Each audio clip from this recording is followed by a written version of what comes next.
Hola familia, buen día, ¿cómo están? Aquí estamos con nuestra tarea de esta semana.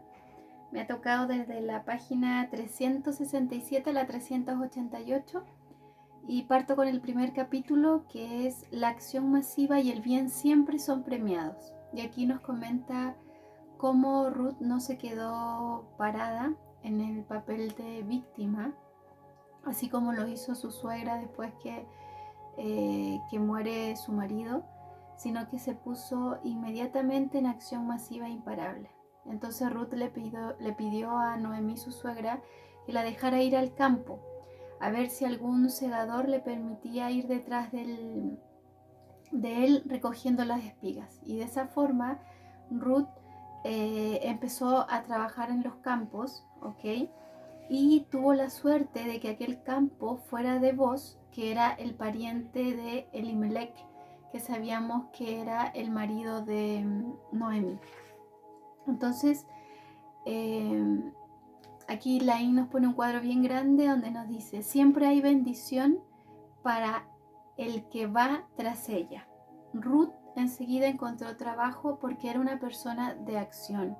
La Biblia nos dice que Dios siempre premia a las personas de acción. Tienes que tomar acción masiva si quieres ser bendecido. Vos, cuando llegó a Belén, le preguntó a los segadores quién era la mujer que estaba recogiendo, y ahí ellos le contaron de que era una mujer que había pedido que les permitieran trabajar. Preguntó de qué familia era, y ahí le comentaron que venía de Moab y que venía con Noemí. Entonces Vos le dijo a Ruth que a partir de ese momento se quedara en el campo de ellos y que no se dirigiera a ningún otro campo, y que se quedara con las criadas y que luego la siguiera a donde veas o a donde ella viera que los segadores estaban trabajando. Y aquí Laín nos da el mensaje de que te preparas haciéndolo, ¿ok? Y nos comenta un poco que, bueno, acá habla en España, pero yo creo que en todas partes del lugar del mundo hay personas que están en papel de víctima, pero aquí comenta específicamente de que muchas personas dicen que no hay trabajo y que por eso no pueden trabajar, pero en realidad es una creencia, es una mentira, y hay trabajo así como Ruth lo encontró de esa manera.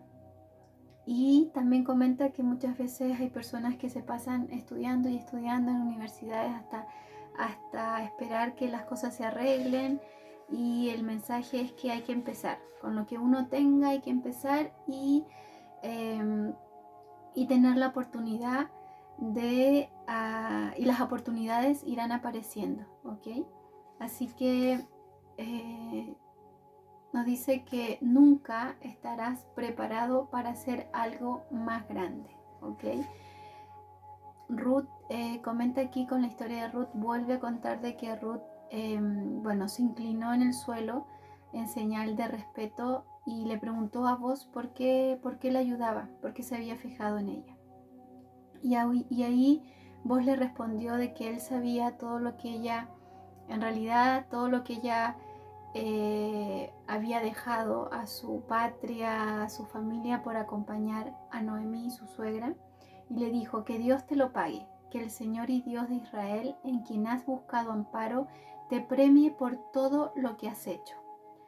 Para el que hace el bien y actúa, siempre hay bendición.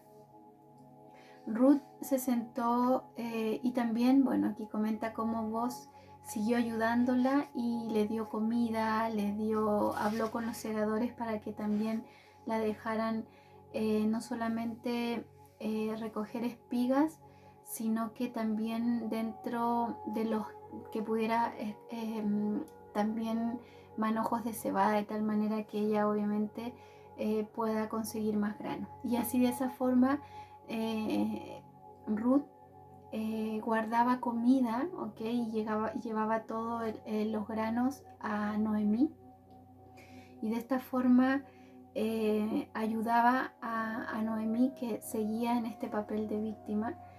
Y aquí Laí nos comenta que la gente se queda parada cuando hay problemas, ¿ok? Pero las personas que tienen fe, las personas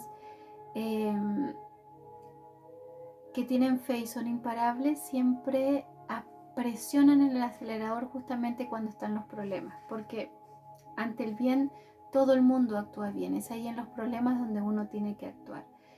Nos dice que las víctimas generalmente se sorprenden cuando las personas de acción consiguen resultados. Noemí se cambió de nombre porque aceptó su derrota y se convirtió en víctima de las circunstancias.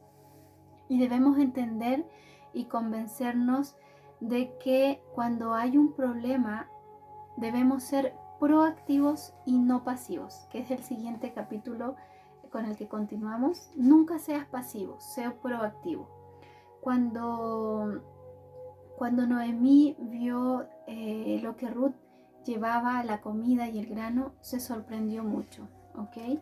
Entonces le preguntó dónde había recogido todo ese grano y ahí Ruth le contó que era Boz, la persona, y Noemí en ese momento le comentó que esa persona era muy bondadosa, pero que ese hombre era pariente cercano de ellas y por eso es uno de los que tiene el deber de protegernos. Y aquí nos muestra cómo las personas cuando están en papel de víctima encuentran incluso que es una exigencia o exigen a los parientes que se hagan responsables de ella, ¿ok? Entonces, en todo este capítulo, ahí nos dice que nos va a ir mostrando qué es lo que no tenemos que hacer, que es justamente el comportamiento de Noemí. Entonces, en ningún momento, ¿ok? Noemí dio ni siquiera un poquito de interés en ir a trabajar y colaborar. Solamente le dijo a Ruth de que siga trabajando ahí. Entonces el mensaje aquí bien grande que nos dice Laín: sal del rol de víctima y mueve el culo. ¿Ok? Me acordé de Karina cuando siempre dice hay que mover el culo. Bueno, aquí Laín lo dice muy grande: sal del papel de víctima y hay que mover el culo. Noemí entonces quiso casar a Ruth con Boz y bueno, y le ideó todo un plan. Noemí sabía, estaba muy relacionada con los temas de los derechos, entonces le dio todas las indicaciones a Ruth a Ruth de lo que tenía que hacer para que se pudiera casar con Boz. El siguiente capítulo se llama Sé líder y di, aparta que yo me ocupo. Entonces, aquí podemos ver que Noemí nunca hacía, sino que solamente decía lo que otros tenían que hacer. Y nos dice aquí que tenemos que aprender cómo no debemos actuar con estas prácticas que nos está mostrando de Noemí. Entonces, a pesar de que Noemí era una persona bondadosa, nos dice que una cosa no quita la otra, pero no era capaz de responsabilizarse de su situación, a pesar de que Ruth había dejado su familia y sus tierras por estar con ella. Entonces, cuando una persona tiene mentalidad de víctima y encuentra a una persona muy leal, es posible que abuse de ella y se aproveche. Y no lo haga a lo mejor conscientemente, pero así sucede para muchos. Entonces, aquí nos comenta que Ruth se fue al campo y hizo todo lo que su suegra le había dicho, ¿okay? Para que lograra casarse con Boz. Y Boz cuando se levanta, cuando ve que estaba Ruth acostado al lado de él, bueno, Boz era una persona muy bondadosa y le dice a Ruth de que ella tenía un pariente más cercano, ¿okay? Que era el que le correspondía casarse con ella y que él iba a hacer todo lo necesario para hacer que ese pariente de cierta forma tomara esa responsabilidad, y si él no lo hacía, él le prometía de que se casaría con ella. Entonces, y que iba a hacer todo lo posible. Ruth regresa a la casa, le cuenta a su suegra y bueno, como siempre, una vez más, la suegra le dice un comentario de que tenían que esperar, ¿ok? Porque vos no descansaría hasta dejar resuelto el asunto. Y una vez más, aquí Laín vuelve a reforzar de que los líderes nunca esperan que las otras personas les resuelvan los problemas, sino que los líderes les dicen, aparta que yo me ocupo. Es decir, se hacen 100% responsables de lo que quieren y sobre todo para resolver los problemas, ¿ok?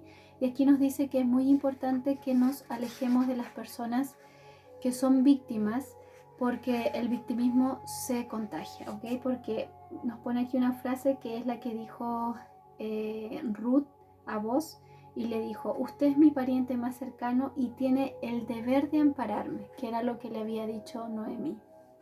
Noemí sabía mucho de derechos, pero ella no reconocía ninguna obligación. Todos tenemos derechos, pero antes debemos cumplir con nuestras obligaciones. Finalmente Ruth se casó con Boaz y quedó embarazada de su hijo Obed, quien fue padre de Jesé y abuelo de David. ¿Ok? Entonces, como Israel no tenía reyes en ese entonces, bueno, con esa acción imparable de Ruth, lo que hizo fue gestionar quien adelante se convertiría en el rey de Israel, que es David, que era padre de Salomón, ¿ok? Así que Salomón venía de la descendencia de Ruth, ¿ya? Y que nos lo va a comentar, nos dice en el tomo de la sabiduría que crea imperio.